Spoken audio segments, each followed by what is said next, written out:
Here's the thing.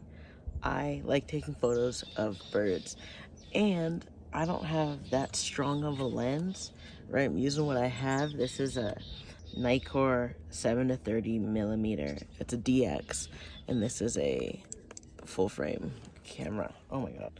So what that means is, I don't know, a lot of stuff. Camera stuff. And so what I do instead is I try to bring the birds as close to me as possible. Right now I'm sitting in my little tent, and then I have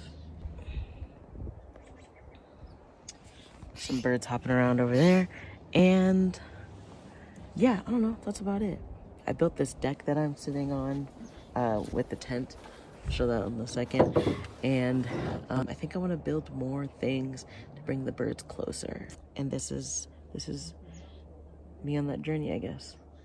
Other ways I also like to take pictures of birds. Sometimes I'll go to ponds where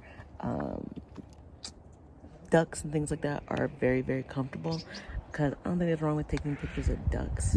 Like, we need to appreciate the ordinary and the regular in order to appreciate the extraordinary and the irregular. You know what I mean? So yeah, I think that's a fun way to kind of just like get up close and personal with the gear that I got, and kind of feel like I'm taking like some Nat Geo photos, but also not. I'm taking Ariel photos because I'm unique.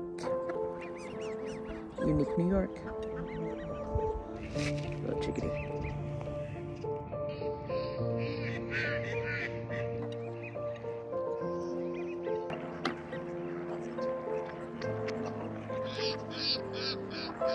I don't think there's wrong with taking pictures of ducks.